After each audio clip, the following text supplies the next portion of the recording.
إن الحمد لله نحمده ونستعينه ونستغفره ونعوذ بالله من شرور أنفسنا ومن سيئات أعمالنا من يهده الله فلا مضل له ومن يضلل فلا هادي له أشهد أن لا إله إلا الله وحده لا شريك له وأشهد أن محمدا عبده ورسوله يا أيها الذين آمنوا اتقوا الله حق تقاته ولا تموتن إلا وأنتم مسلمون يا أيها الناس اتقوا ربكم الذي خلقكم من نفس واحدة وخلق منها زوجها وبث منهما رجالا كثيرا ونساء واتقوا الله الذي تساءلون به والأرحام إن الله كان عليكم رقيبا يا أيها الذين آمنوا اتقوا الله وقولوا قولا سديدا يصلح لكم أعمالكم ويغفر لكم ذنوبكم ومن يطع الله ورسوله فقد فاز فوزا عظيما أما بعد فإن خير الحديث كتاب الله وخير الهدي هدي محمد صلى الله عليه وسلم وشر الأمور محدثاتها وكل محدثة بدعة وكل بدعة ضلالة وكل ضلالة في النار أعوذ بالله السميع العليم من الشيطان الرجيم من همزه ونفخه ونفثه بسم الله الرحمن الرحيم إن في خلق السماوات والأرض واختلاف الليل والنهار لآيات لأولي الألباب الذين يذكرون الله قياما وقعودا وعلى جنوبهم ويتفكرون في خلق السماوات والأرض ربنا ما خلقت هذا باطلا سبحانك فقنا عذاب النار۔ ہر قسم کی تعریف و توصیف، حمد و ثنا، بڑائی، کبریائی، عزت و جلال اللہ وحدہ لا شریک کے لیے لائق اور زیبا ہیں، جو ہمارا خالق حقیقی معبود برحق ہے، جس نے صرف 6 دنوں میں اس پوری کائنات کو سجایا، خوبصورت انداز میں بسانے کے بعد اس میں بے شمار مخلوقات کا وجود بخشا۔ ان اپنی بے شمار مخلوقات کے درمیان مجھے، آپ کو، تمام انسانوں کو اشرف المخلوقات بنایا۔ بعدہ انگنت درود و سلام ہوں تمام انبیاء علیہم السلام پر، خصوصاً نبی آخر الزماں رحمۃ للعالمین، سید المرسلین، امام الانبیاء جناب محمد رسول اللہ صلی اللہ علیہ وسلم کی ذات گرامی پر کہ آپ علیہ الصلاۃ والسلام نے اللہ تعالیٰ کی امانت، شریعت، کتاب و سنت کی تعلیمات کی روشنی میں اللہ کے بندوں تک کما حقہ پہنچا دیا۔ معزز حاضرین،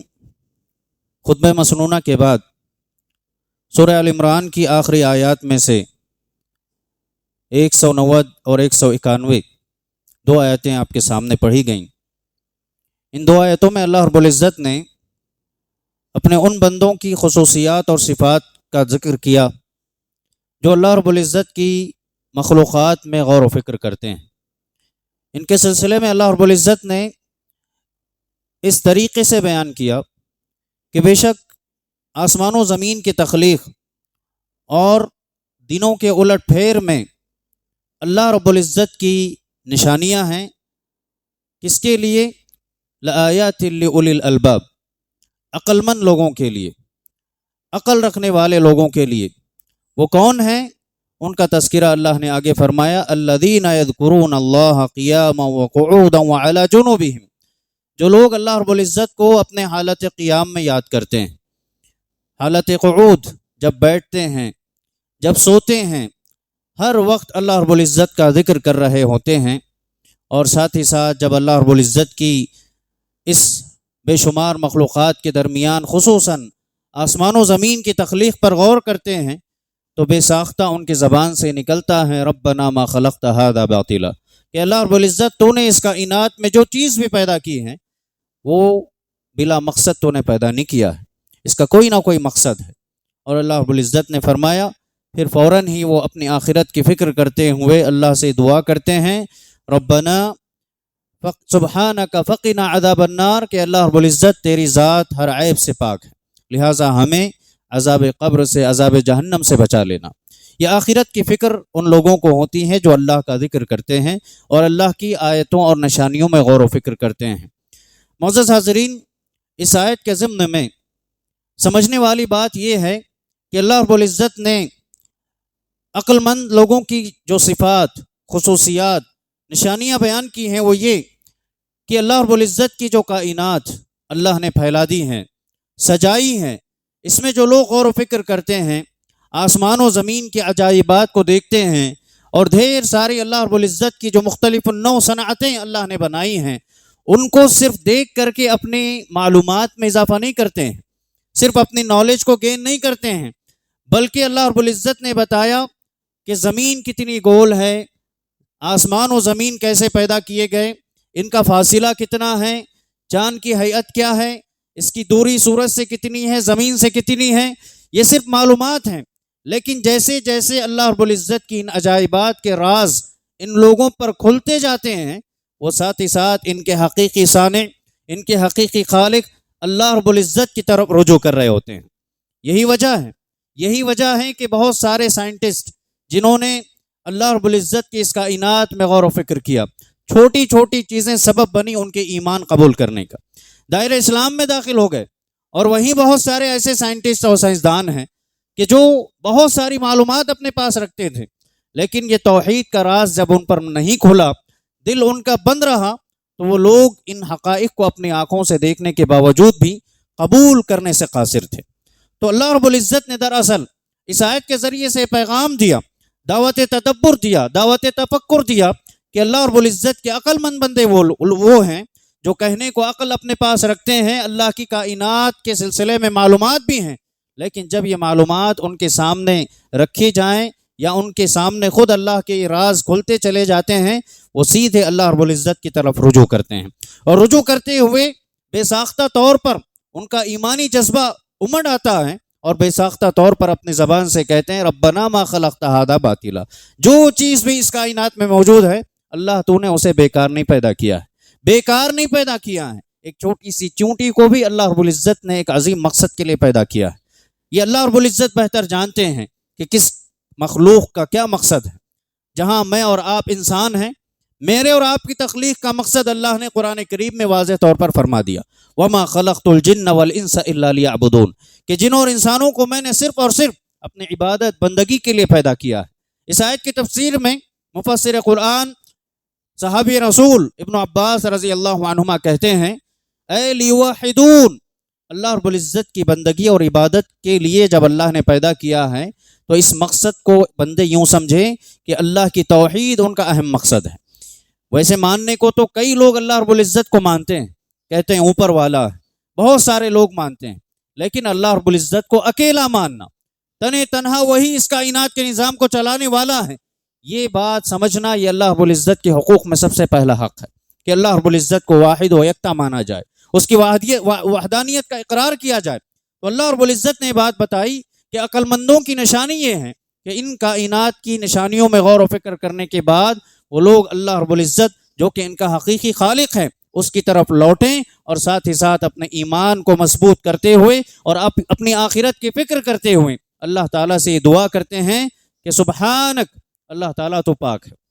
اس کائنات کی چیزوں کو جس خوبصورت انداز میں اللہ رب العزت نے پیدا کیا، بنایا، سجایا، پھر اللہ رب العزت کی ذات کیسے معیوب ہو سکتی ہے؟ ہر عیب سے اللہ کی ذات پاک ہے. اور پھر فقنا عذاب النار، اے اللہ انجام کے اعتبار سے جہنم جو تو نے تیار کر رکھی ہے فاجروں، فاسقوں، گنہگاروں، مشرکوں کے لیے، اللہ ہم نے تیری اکتائی کو قبول کیا ہے، تیری وحدانیت کو قبول کیا ہے. ان تمام چیزوں کو دیکھنے کے بعد تیری وحدانیت سمجھ میں آتی ہے کہ اس کائنات کو چلانے والی ذات صرف اور صرف تیری ہے. اس بات کا اقرار کرنے والے اللہ تعالیٰ سے دعا کرتے ہیں کہ انجام کے اعتبار سے اللہ تو ہمیں کامیاب کرنا، جہنم کے عذاب سے اللہ تعالیٰ تو ہمیں بچا لینا.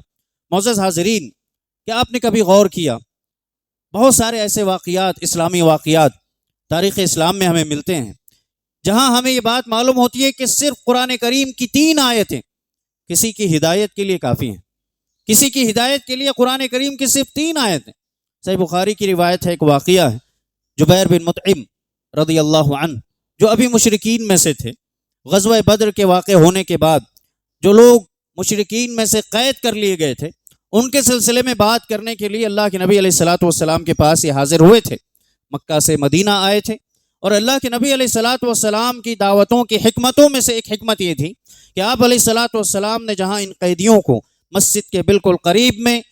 رہنے کے لیے مقام بنایا تھا، وہیں جو بھی مہمان وفد آتے ان لوگوں کو بھی اللہ کے نبی علیہ الصلوۃ والسلام مسجد میں ٹھہراتے، مسجد کے آس پاس ٹھہراتے. کیوں؟ وجہ یہ تھی کہ جب بھی قرآن کریم کی تلاوت کی جائے ان کو یہ سن سکیں، اس سے یہ سبق لے سکیں، عبرت لے سکیں. اور ہوا بھی ایسے، کئی ایسے واقعات ہیں. یہ ایک واقعہ میں آپ کو بتانا چاہتا ہوں جس کا تعلق اللہ رب العزت کی اس کائنات سے ہے، اور اللہ رب العزت نے ان آیتوں میں جس اسلوب سے سوالات پوچھے مشرکین سے، یہ اسلوب کافی ہیں ان کی ہدایت کے لیے۔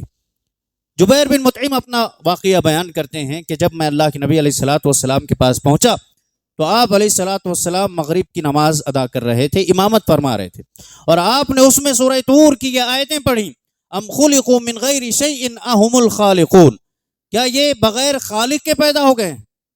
کیا یہ بغیر کسی پیدا کرنے والے کے پیدا ہو گئے؟ ام ہم الخالقون، کیا پھر یہی خود جو ہیں پیدا کرنے والے، یہ خود خالق ہیں؟ پھر اللہ رب العزت نے پوچھا ام خلق السماوات والارض بل لا یوقنون، کیا یہ ان کے اندر اتنی طاقت ہے، قوت ہے کہ انہوں نے آسمانوں اور زمین کو پیدا کیا؟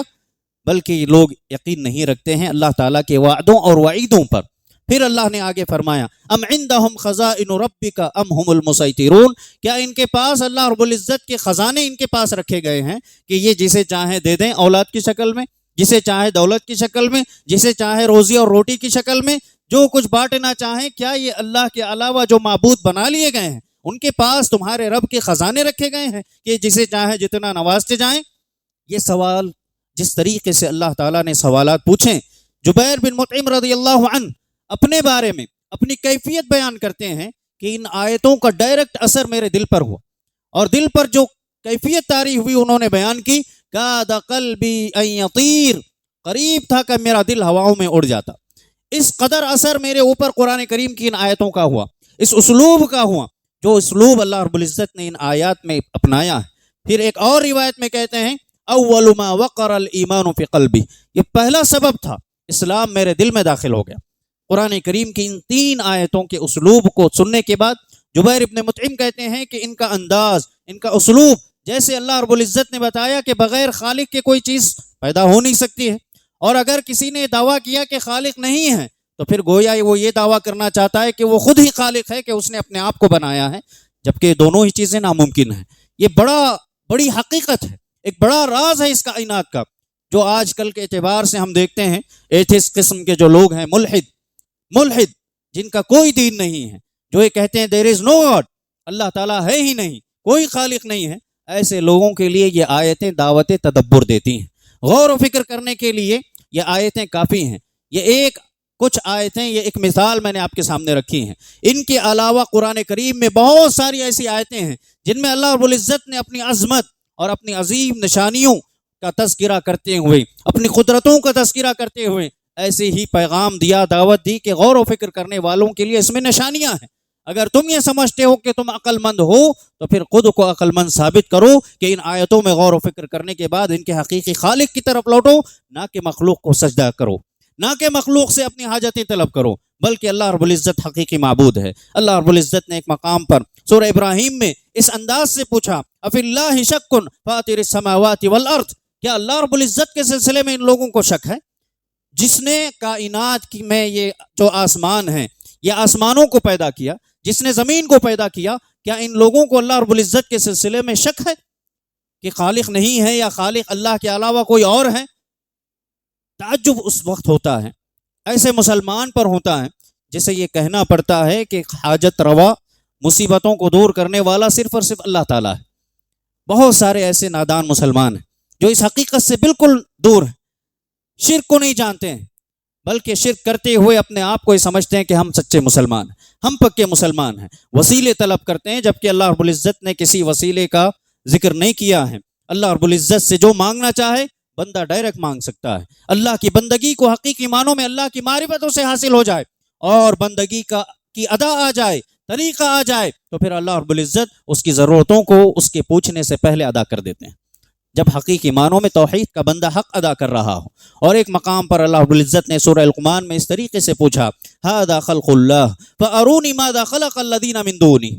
یہ جو کائنات تم دیکھ رہے ہو، جس میں آسمان ہیں، یہ زمین ہیں، پہاڑ ہیں، سمندر ہیں، بہت سارے جانور مخلوقات کو ہم نے بسایا ہے، یہ درخت ہیں، شجر ہیں، حجر ہیں، ان تمام کو ہم نے اس کائنات میں بسایا ہے، یہ اللہ کی مخلوق ہے۔ بتاؤ جن کو تم اللہ کے علاوہ پوجتے ہو انہوں نے کیا پیدا کیا ہے؟ ان کی تخلیق کیا ہے اس کائنات میں؟ ہر ذرہ اللہ رب العزت کا اس کائنات میں جو بھی ذرہ ہے وہ اللہ کی ملکیت اس پر چلتی ہے۔ جن کو تم اپنے لیے شفیع سمجھتے ہو، اپنے لیے حاجت روا سمجھتے ہو، اپنے لیے معبود سمجھتے ہو، بتاؤ انہوں نے کیا پیدا کیا؟ اور ایک مقام پر اللہ رب العزت نے فرمایا کہ یہ مکھی کے پر کے برابر بھی طاقت نہیں رکھتے ہیں، بلکہ مکھی اگر ان معبودوں سے کوئی چیز لے کر بھی چلے جائے تو پھر اسے چھیننے کی بھی طاقت ان کے اندر نہیں ہے۔ اس قدر اللہ رب العزت نے اپنے توحید کو واضح کیا، توحید کے درس کو اجاگر کیا، اور شرک کی حقیقت کو اللہ رب العزت نے واضح کیا اور بتایا کہ جو غیر اللہ کو مانتے ہیں، اللہ کے علاوہ دوسروں کو اپنا حاجت روا اور اپنا معبود سمجھتے ہیں، ان کی کس چیز پر قدرت چل رہی ہے۔ اس کائنات میں ہر ذرہ جب اللہ رب العزت کا ہے، بتاؤ انہوں نے کیا پیدا کیا ہے، بلکہ یہ ظالم ہیں جو کھلی گمراہی میں پڑے ہوئے ہیں۔ پھر اس طریقے سے جب آپ سورۃ النمل میں پہنچتے ہیں، اس کا جو اسلوب ہے، جو انداز ہے، واقعتاً اگر ایک مومن سچے دل سے ان آیتوں کو پڑھے، سمجھے، دل کو جھنجھوڑنے کے لیے اسلوب کافی ہے۔ سورہ النمل میں آیت نمبر 58 سے 65 کا جو اسلوب اللہ رب العزت نے اختیار کیا، 58 سے 65 تک ہر مسلمان کو پڑھنا چاہیے۔ اس میں جو دعوت دی گئی ہے، جس طریقے سے اللہ رب العزت نے اپنی نعمتوں کا ذکر کیا، اور ہر تمام نعمتوں کے بعد اللہ نے جو سوال پوچھا ہے، یہ ہر ایک دنیا کے فرد کے لیے سوال ہے۔ اللہ رب العزت نے اپنی بہت ساری نشانیاں بیان کی، جن میں آسمانوں کی تخلیق، زمین کی تخلیق، آسمانوں سے بارش کے نازل ہونے کا ذکر کیا، اور پھر بارش نازل ہونے کے بعد یہ لہلہاتی ہوئی کھیتیاں، باغات کا ذکر کیا، درختوں کا ذکر کیا۔ پھر اس کے بعد اللہ نے پوچھا الہ مع اللہ، کہ اب بھی یہ تمام چیزیں دیکھ لینے کے بعد تمہیں یہ شک ہوتا ہے کہ اللہ کا کوئی پارٹنر ہے، اللہ کا کوئی شریک ہے، کہ اللہ کے علاوہ بھی کوئی ہے؟ پھر اس کے بعد والی آیت میں اللہ رب العزت نے بتایا کہ زمین کو ٹہرنے کا مقام ہم نے بنایا، جس میں انسان اپنی ضروریات پوری کرتا ہے، اپنی زندگی گزارتا ہے، اور پھر اس میں جو نہریں اللہ تعالیٰ نے جاری کی ہیں، پہاڑوں کو میخوں کی طرح گاڑ دیا ہے، میٹھے اور کھارے پانی، سمندر میں جہاں اللہ رب العزت نے ان دونوں کے درمیان آڑ بنائی، یہاں کا پانی نہ وہاں جا سکتا ہے، نہ وہاں کا یہاں آ سکتا ہے۔ ان تمام نشانیوں کو دیکھنے کے بعد بھی الہ مع اللہ، کیا کسی کو شک ہے کہ اللہ کے علاوہ کوئی معبود ہو سکتا ہے؟ کیا اللہ کے علاوہ کوئی معبود ہو سکتا ہے؟ پھر اللہ نے آگے فرمایا، مشکل و پریشانی میں کون ہے جو مصیبتوں کو دور کرتا ہے؟ انسان کی جو نسلیں ہیں، ان نسلوں کو جاری کرنے کا جو سلسلہ اللہ نے بنایا ہے، یہ کون ہے؟ اللہ کہتے ہیں الہ مع اللہ، کہ اللہ کے علاوہ کسی اور کے بارے میں تمہیں گمان ہوتا ہے کہ تمام نظام اللہ کے علاوہ کوئی اور چلا رہا ہے؟ پھر آگے آیاتوں میں اللہ نے فرمایا، زمین اور سمندروں میں اور راستوں میں جو تاریکیاں قائم ہوتی ہیں، ان تاریکیوں کو ختم کر کے تمہیں جو راہ دکھلاتا ہے، اور تمہارے لیے روشنی کا انتظام اس نے کیا ہے، کیا اس کے بعد بھی بارش نازل ہونے سے پہلے جو ٹھنڈی ہوائیں اللہ رب العزت بھیجتے ہیں اپنی رحمت کے ذریعے سے، کیا ان تمام کائنات کی تبدیلیوں اور ان کائنات کی نشانیوں کو دیکھنے کے بعد تمہیں شک ہے الہ مع اللہ، کہ اللہ کے علاوہ کوئی معبود ہو سکتا ہے، اللہ کے علاوہ کوئی یہ تمام چیزیں کرنے والا ہو سکتا ہے؟ پھر اللہ نے آگے فرمایا، مخلوق کو عدم سے وجود بخشا، کوئی چیز نہیں تھی، اللہ نے تمام کائنات کو وجود بخشا، اس کائنات میں بے شمار مخلوقات کو بسایا، اور ایسے جانوروں کو بنایا، انسانوں کو بنایا، انسان کو سمجھنے کے لیے عقل دی۔ ان تمام چیزوں کو دینے کے بعد اللہ رب العزت یہ کہہ رہے ہیں کہ چاہے انسان ہو یا انسان جن کو اللہ کے علاوہ معبود بنائے ہوں، یہ تو یہاں اتنا بھی نہیں جانتے ہیں کہ ان کو دوبارہ کب اٹھایا جائے گا۔ اللہ کہتے ہیں الہ مع اللہ، ان تمام غیبیات کو معلوم کر لینے کے بعد کیا تمہیں شک ہے کہ اللہ کے علاوہ کوئی خالق ہو سکتا ہے، اللہ کے علاوہ کوئی معبود ہو سکتا ہے؟ اللہ نے کہا، قل ہاتوا برہانکم ان کنتم صادقین، اگر تم سچے ہو اپنے دعوے میں اللہ کے علاوہ دوسرے کو خالق ثابت کرنے کے لیے، اللہ کے علاوہ دوسرے کو مالک ثابت کرنے کے لیے، اللہ کے علاوہ کسی اور کو اپنا معبود سمجھتے ہو، اپنا حاجت روا سمجھتے ہو، تو اس کی اس سچائی کو ثابت کرنے کے لیے ضرورت اس بات کی ہے کہ تم دلیل لا کر کے پیش کرو۔ قل ہاتوا برہانکم ان کنتم صادقین، اگر تم اپنے اس دعوے میں سچے ہو تو پھر دلیل لا کر کے پیش کرو۔ اللہ تعالیٰ نے تو اپنی دلیلیں بھی کھیر دی ہیں اس کائنات میں، ہر ذرے میں آپ کو اللہ رب العزت کی وحدانیت سمجھ میں آئے گی، اللہ رب العزت کی عظمت اور اس کی قدر و منزلت انسان کو سمجھنا ہے۔ اللہ رب العزت نے یہود و نصارہ کا جب تذکرہ کیا، انبیاء علیہ السلام کے ساتھ ان کا جو برا سلوک تھا، ان تمام چیزوں کو ذکر کرنے کے بعد جو اللہ نے ایک بات بتائی، کہا وما قدر اللہ حق قدرہ، ان کا معاملہ یہ ہے کہ انہوں نے حقیقی معنوں میں اللہ کی قدر نہیں کی جیسے قدر ہونی ہے، اللہ کی ویسی تعظیم انہوں نے نہیں کی جیسے اللہ رب العزت کی تعظیم کرنی چاہیے، جیسے اللہ کی عزت کرنی چاہیے، بندوں نے ویسے اللہ رب العزت کی عزت نہیں کی ہے۔ یہ تمام چیزیں، یہی بات نوح علیہ السلام نے بھی اپنی قوم سے کہا تھا ما لکم لا ترجون للہ وقارا، میں صبح و شام رات دن تمہیں دعوت دے رہا ہوں، سمجھا رہا ہوں کہ اللہ رب العزت اکیلا ہے، اس ایک اکیلے کی عبادت کرنی چاہیے، اس کے علاوہ کسی اور کو اس کی عبادتوں میں شریک نہیں کرنا ہے۔ یہ تمام چیزیں میں تمہارے سامنے کھول کھول کر کے واضح کر رہا ہوں، اس کے باوجود تمہیں کیا ہو گیا ہے کہ تم اللہ کے علاوہ اللہ رب العزت کی ویسی تعظیم نہیں کر رہے ہو، اللہ کی ویسی معرفت حاصل نہیں کر رہے ہو۔ تو لہٰذا یہ ایک اہم بات ہے جو اللہ رب العزت نے قرآن کریم میں بہت سارے مقامات پر فرمایا۔ اللہ رب العزت ہر چیز کے علم غیب صرف اور صرف اللہ رب العزت کے پاس ہی ہیں۔ تو لہٰذا ہمیں سمجھنا ہے محترم سامعین کہ اس کے علاوہ بھی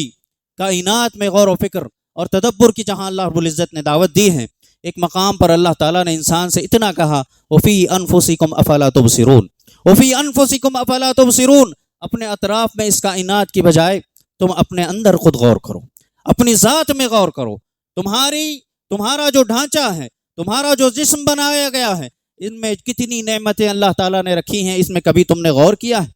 اور ایک مقام پر سورہ طارق میں اللہ نے اس طرح فرمایا فَلْيَنْظُرِ الْإِنسَانُ مِمَّا خُلِقَ مِن مَّاءٍ دَافِقٍ، اگر انسان شروع کرنا چاہے تو یہاں سے اپنا غور و فکر کر سکتا ہے، اپنے بارے میں سوچ سکتا ہے کہ وہ کیا تھا اور کیسے اللہ تعالیٰ نے اسے بنایا۔ فَلْيَنْظُرِ الْإِنسَانُ مِمَّا خُلِقَ، انسان دیکھے کہ کس چیز سے اس کو پیدا کیا ہے۔ اللہ نے کہا خُلِقَ مِن مَّاءٍ دَافِقٍ، اچھلتے ہوئے پانی سے ہم نے اس کو پیدا کیا ہے۔ غور کریں اس اچھلتے ہوئے پانی میں یا اس پانی کے قطرات کے کیا کمالات ہیں۔ اللہ رب العزت نے بہت ساری چیزیں بنائی۔ آپ اپنے سر سے اگر بات کریں تو اللہ رب العزت نے اسی پانی کے قطرات میں صلاحیت رکھی کہ اس میں بال اللہ نے اگائے، اللہ نے اس میں بال اگائے، پھر اس طریقے سے سوچنے سمجھنے کی صلاحیت اس میں عطا کی، اور پھر دیکھنے کی صلاحیت اللہ نے عطا کی، سننے کی صلاحیت، بولنے کی صلاحیت، اور اسی پانی میں اسی قطرے میں اللہ تعالیٰ نے کمال رکھا کہ یہ پورا جسم میں جو جلد بنائی گئی ہے، یہ جلد جس سے انسان محسوس کرتا ہے، اور پھر اس میں اس کے لیے گوشت پوست کا انتظام کیا، اور مضبوط ہڈیاں، یہ ناخن جس کو جتنا کاٹتے جاتے ہیں یہ بڑھتے چلے جاتے ہیں۔ یہ نظام جو آپ کے جسم کا اللہ رب العزت نے بنایا ہے، وَفِي أَنفُسِكُمْ أَفَلَا تُبْصِرُونَ، کیا تم اپنی ذات میں خود غور و فکر نہیں کرتے؟ یہی کافی ہے انسان کی ہدایت کے لیے، اللہ رب العزت کی وحدانیت اور اس کی یکتائیت کو سمجھنے کے لیے یہی ایک پیغام اللہ رب العزت نے دیا۔ اور پھر آپ غور کریں کہ اسی جسم میں، اس جسم کو بنانے کے لیے، اس جسم کو سنوارنے کے لیے، اس جسم کو قوت اور طاقت پہنچانے کے لیے اللہ تعالیٰ نے انسان کے لیے کھانے پینے کی اشیاء بھی بنائی اور پیدا کی، جن سے انسان فائدہ اٹھاتا ہے، کھاتا ہے، پیتا ہے۔ اگر کسی سے سوال کر لیا جائے کہ اب تک آپ نے کتنے کیجی کھانا کھایا ہے، اندازہ ہے؟ کتنے لیٹر آپ نے پانی پیا، دیگر مشروبات کتنے لیٹر آپ نے کھائے؟ کتنے ٹنز ہوں گے جن کا ہمیں اندازہ نہیں ہے۔ کتنی چیزیں ہم نے کھائی ہیں۔ اللہ نے ہاضمے کا جس طریقے سے ایک بہترین نظم ہمارے جسم میں رکھا ہے، ایک بہترین سسٹم بنایا ہے، اس پر غور کر کے دیکھیں، اس پر غور کر کے دیکھیں۔ اور کبھی اگر اس بات کو سمجھنا ہے تو مریضوں کی عیادت کے لیے جائیے، وہاں معلوم ہوگا کہ جو لوگ کھانے کے لیے ترستے ہیں، پینے کے لیے ترستے ہیں، نظام ہاضمہ ان کا خراب ہو چکا ہے۔ اب وہ کچھ کھائیں پیئیں، یا تو